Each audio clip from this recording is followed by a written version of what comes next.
Hey, what's up guys, and welcome to a new level. This is level number 13. So let's get started. In this unit, unit number 1, you are going to learn to talk about ideal people and personalities. You will also learn to talk about likes and dislikes under certain situations, alright? So that's going to be for all of the unit. Let's start with lesson number 1. And we're going to take a look in general a little bit about relative pronouns, alright? So as you can see on the left side, I have different examples of personalities. I have some positive personalities and maybe not so positive personalities at the bottom. So number 1, easygoing. Number 2, friendly. Number 3, sociable. Number 4, outgoing. Number 5, selfish. Number 6, grumpy. Number 7, serious. And number 8, shy. So maybe you might be asking yourself what each of these personalities is. So as you can see on the right side, I have a small definition of each personality. Okay, so I'm describing it with a relative pronoun. So what is a relative pronoun? Who or that, at least for these examples, we're going to use those two. Who or that. And in all of these, we're going to be referring to people, right? Person, person, person, person, person, person, person, etc. So we're specifically focusing on describing people. As you can see, we can use who or we can use that. Okay, so let's begin. Number 1, easygoing. An easygoing person is someone who takes everything light. Number 2, friendly. A friendly person is someone that is nice and polite. So that would be a friendly person. What about sociable? A sociable person or a sociable personality. A sociable person is someone who makes friends easily. What about outgoing? An outgoing person is someone that is fun and confident. What about selfish? A selfish person is someone who only thinks about him or herself. Grumpy. A grumpy person is someone that is always in a bad mood. Then, serious. A serious person is someone who doesn't talk very much. And finally, shy. A shy person is someone that isn't very sociable. So, as you can see, what's important about this slide is first of all, the use of relative pronouns who or that, because that is going to introduce our relative clause. Okay, so this is our main clause. Right, an easygoing person is someone who, and then you complement with information introducing your relative clause with a relative pronoun who, or in this case that. Okay, as you can see, because they are indefinite pronouns, that means a person, it could be he or she, so we're going to use third person, right? So takes, is, makes, is, thinks, is, doesn't talk, right? Doesn't, and isn't. All right, so let's continue. And just what I was telling you, for introducing a relative clause with a relative pronoun, we're going to have our main clause, our relative pronoun who or that, and the relative clause. So a serious person is someone, that would be my main clause.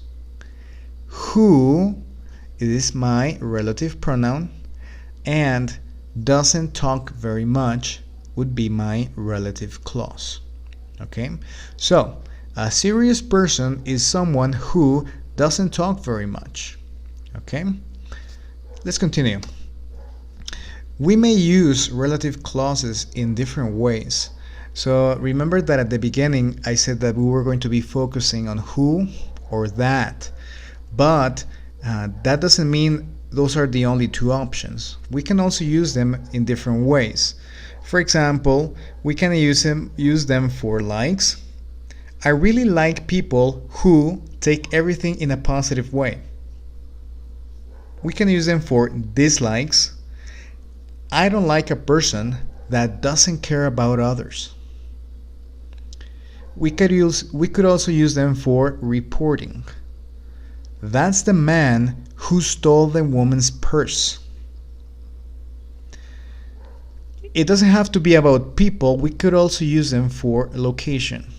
For example, this is the place where I went to school. Where? For location. We could also use relative pronouns, for example, for time.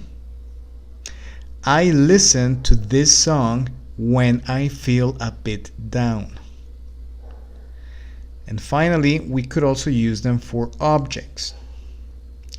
An aspirin is a medicine which helps reduce headaches. Okay? So, these are different ways to express or use relative pronouns and introduce relative clauses. Okay, so we have who, that, who, where for location, when for time, and which or that for objects. Okay? Next topic. Next topic has to do with clauses. They are not going to be relative clauses, but they are going to be adverbial clauses. So maybe you may be asking yourself, what in the name of Jesus is an adverbial or a relative clause? Well, you don't really need to know technically, but the idea is that you're able to use them under a certain context, right? So in this case, we're going to be putting together two clauses. We're going to be putting together an it clause with an adverbial clause. For example, these over here on the left are examples of it clauses, and they're quite simple. Here are some examples with it at the end, such as I like it, I don't mind it, I can't stand it, I hate it. Or you can use your it clause with it at the beginning. For example, it makes me happy, it bothers me, it upsets me, it annoys me. Okay? And then we're going to introduce our adverbial clause with when. All of them have when. Okay? So that's easy as well. And obviously you're going to give the reason. So, for example, I like it when my family is supportive with me. Number 2, I don't mind it when a friend arrives late. Number 3, I can't stand it when drivers tailgate. Number 4, I hate it when people litter. Then, with the it clause with it at the beginning, we have 4 more examples. Number 1, it makes me happy when a person helps homeless pets. Number 2, it bothers me when the teacher doesn't answer a student's question. Number 3, it upsets me when a good friend forgets my birthday. Number 4, it annoys me when people argue in public. Okay? So as you can see, we go from positive to negative, right? I like it, positive. I don't mind it, neutral. I can't stand it and I hate it, negative. It makes me happy, positive. It bothers me, negative. It upsets me, negative. And it annoys me, negative. Okay?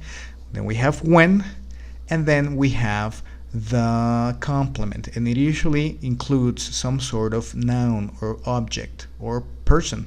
My family, a friend, drivers, people, a person, the teacher, a good friend, or people. Okay, and then their actions and how they influence on how you feel about it. Okay, so in this case, supportive with me, arrives late, tailgate, litter, helps homeless pets, doesn't answer a student's question, forgets my birthday, or argue in public. Okay? Very good. So this is similar to the previous example of the structure of relative clauses. This is an example of the structure of an adverbial clause. So basically, like I told you before, we have the it clause, I like it. Then we have when, and then we have the adverbial clause. My friends are supportive and helpful. I like it when my friends are supportive and helpful. Okay? So this is going to be for lesson 1, and I will see you on lesson 2. Have a nice day.